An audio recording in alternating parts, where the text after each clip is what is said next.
This is my presentation, Pink Panther by Diana Marquez. Let me ask you a question. Which one's your favorite?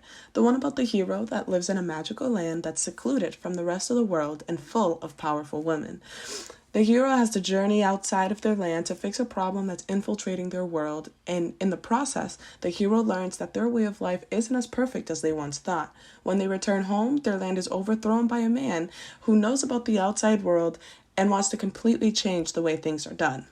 The hero loses control of their land and must take help from new friends to stand a chance at fighting back. In the end, the hero defeats the outsider but implements some of their values to rebuild their land better than ever before. And lastly, the hero takes a presence in the outside world. Having trouble picking which one I'm talking about? Although on paper it seems that these films, Barbie and Black Panther 2018, are identical, there is one characteristic that drastically separates them from each other, and that's the addition of African Judaism. African Judaism is a subcategory of fantasy that focuses on spirituality and African culture. Black Panther's fantastical world is rooted in real African life, not just fantasy for fantasy's sake. Although Wakanda isn't a real place, set designer Hannah Beachler based Wakanda on various real places and designs in African culture and created them as if they had evolved over time and inserted that into the fictional land that we see. She wanted to remain true to places and customs that already existed and are familiar to African life, while also imagining what they become several years in the future. Ruth E. Carter, the costume designer for the film, based the garments on clothing and accessories that can be found in African cultures such as Turkana and Maasai. Her goal was to imagine what African garments would become without the influence of Britain, the Netherlands, and other colonizers. The language spoken in Wakanda is far from fictional. In fact, it's a real language that's used by 15% of South Africa, isiXhosa. The decision to make the language spoken in Wakanda isiXhosa was important because it allowed the filmmakers and the audience to resonate with the imaginary world of Black Panther. It reinforces how powerful African cultures are and gives a sense of pride to the people being represented.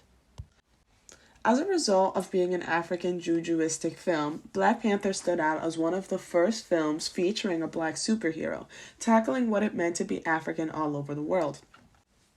T'Challa, the protagonist of the film, has always respected his elders and lived his life doing right by his ancestors, yet learns that they are not all-knowing and make mistakes like anybody else. He has to learn what it means to be a good king, following his own beliefs and challenging the people that came before him. The villain of the film, Killmonger, teaches T'Challa about the suffering that he and many other black people had to endure under the control of Western societies. Killmonger believes in fighting back with Wakanda's technological advancements, but T'Challa doesn't break his beliefs and finds other ways to aid the African diaspora around the world. On the other hand, we have a film like Barbie, a typical Western fantasy whose world is based on the world's most popular doll coming to life. The main goal when creating Barbie Land was to make it pink. Director Greta Gerwig drew a lot of inspiration from American painter Wayne Theobald. Theobald was best known for his bright and bubbly depictions of cake, ice cream, and other sweet treats. Although it did create for a captivating view, it's not a setting that many of the audience can really relate to. The Barbies in the film all have outfits that were designated to them by Mattel, the company that produces Barbies in the real world. They were originally manufactured with these clothes, and all the costume designers had to do was make the clothes human-size. Although throughout the film, the characters speak English, the way Barbies speak in the film is very representative of modern bimbo culture. A bimbo is a Hollywood term for a character type of a dumb blonde. She's hyper-feminine and prioritizes her looks over brains.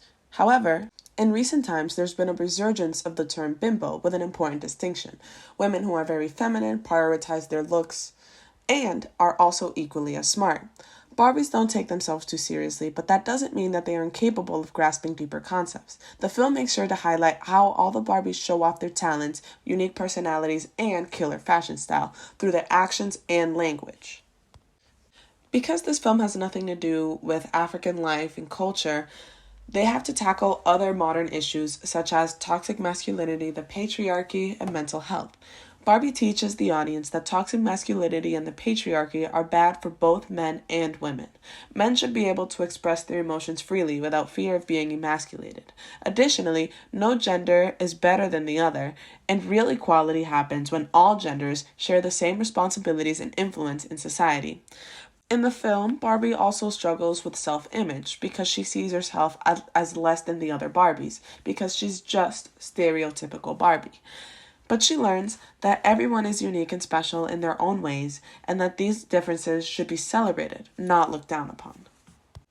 I hope you enjoyed my presentation and learned what separates African Jujuism from other fantasy and can apply it to any literature that you come across. Bye.